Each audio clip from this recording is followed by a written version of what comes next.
आज मैं आपके बीच में एक ऐसी जानकारी लेकर के आया हूं जिसे अगर आपने सही से सुना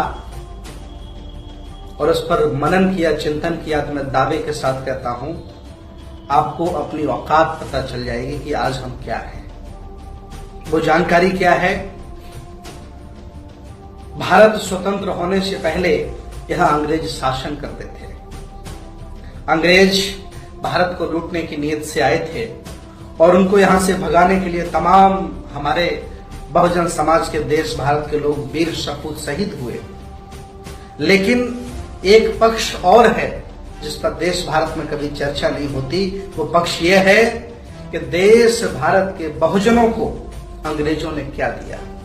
आज मैं यही चर्चा आपके बीच में करने वाला हूं कि देश भारत के जो बहुजन हैं उनको अंग्रेजों ने क्या दिया। तो नंबर 1, क्या दिया अंग्रेजों ने, ध्यान दें। और अगर वो न दिया होता तो आज आपकी स्थिति क्या होती, आपकी औकात क्या होती, ये सुनने और जानने की बात है। नंबर 1, अंग्रेजों ने 1795 में अधिनियम नंबर 11 बनाकर देश भारत के शूद्रों को, बहुजनों को संपत्ति रखने का अधिकार दिया। अंग्रेजों से पहले और भी बहुत लोग थे जो देश भारत को लूट रहे थे। कभी भी इस देश भारत के मनवादी लोगों ने उनका विरोध नहीं किया, क्योंकि उनके ब्राह्मणवादी व्यवस्था को उन्होंने छेड़ा नहीं था। अंग्रेजों ने पहली बार छेड़ा तो अंग्रेजों के खिलाफ आंदोलन शुरू किया सब लोगों ने मिलकर के। पहला क्या, अंग्रेजों ने 1795 में अधिनियम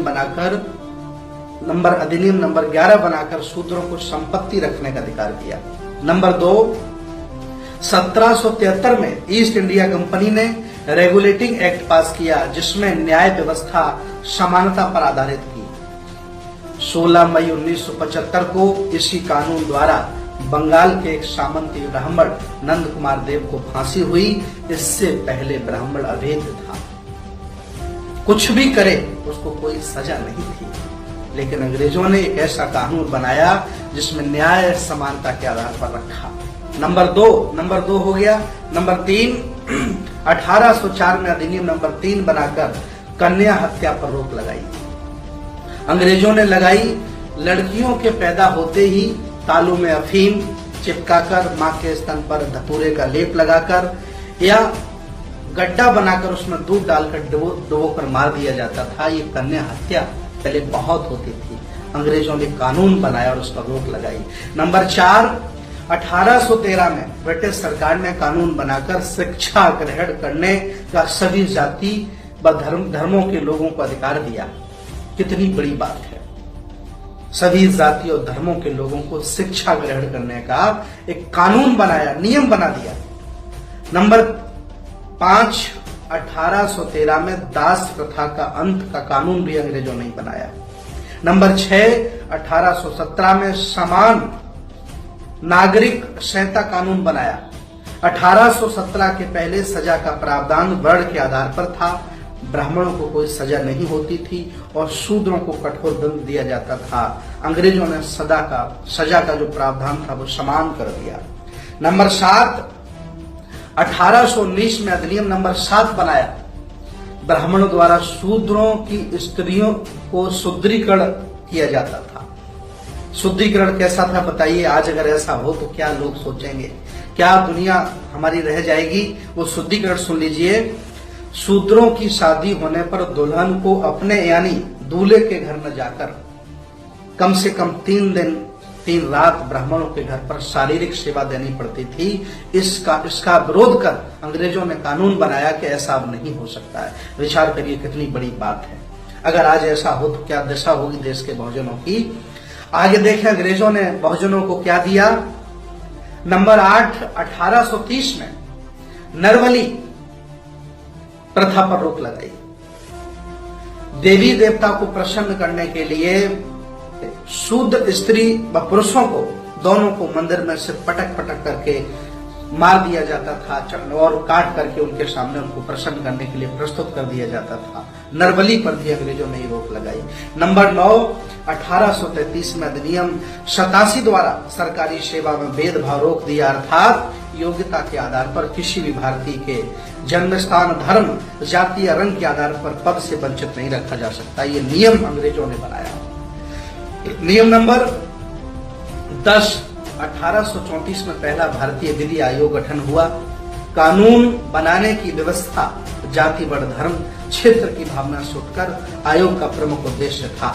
नंबर 11, 1835 में प्रथम पुत्र को गंगा दान पर रोक लगाई। ऐसा होता था कि पहला पुत्र होता था वो गंगा को दान कर दिया जाता था। शूद्रों के घर यदि पहला बच्चा लड़का पैदा हुआ है तो उसे गंगा में फेंक देना पड़ता था। पहला पुत्र क्योंकि हष्टपुष्ट होता था, स्वस्थ होता था, तो उसे फेंकवा देते थे ताकि वो ब्राह्मणों से कभी लड़ न पाए, और गंगा में दान करवा देते थे। इस प्रथा का भी अंग्रेजों ने रोक लगाई। आगे नंबर ध्यान दें, 12 नंबर है 7 मार्च 1835 को लॉर्ड मैकाले ने शिक्षा नीति राज्य विषय कानून बनाया। उच्च शिक्षा को अंग्रेजी माध्यम से बनाया। उच्च शिक्षा जितनी भी थी उसको अंग्रेजी माध्यम दिया और सबको समान शिक्षा दी। लेकिन अंग्रेजों के जाने के बाद मनवादी सरकार में आए। उन्होंने शिक्षा को, जो सरकारी शिक्षा थी, उसमें निजीकरण कर दिया तो बड़े लोग ही पढ़ सकते हैं, अच्छी एजुकेशन ले सकते हैं, गरीब आदमी के लिए नहीं है। तो ये अन्याय यहाँ के लोगों ने किया और अंग्रेजों ने किया, बहुजनों के लिए किया। और इसके बाद अंतिम एक बात, आज के वीडियो के लिए बस इतना है। अंतिम बात है, ध्यान दें, अंतिम बात है 1835 में कानून बना करके अंग्रेजों ने देश भारत के बहुजनों को कुर्सी पर बैठने का अधिकार दिया। विचार करो, अंग्रेजों के पहले हम कैसे होंगे, कैसे हमारे पुरखे रहते होंगे, क्या मेरी जिंदगी होगी, क्या मेरा सामाजिक, राजनीतिक, धार्मिक स्तर क्या होगा, ये आप लोग अच्छी तरह से जान सकते हैं। ये जानकारियां देश के बहुजनों को होनी चाहिए।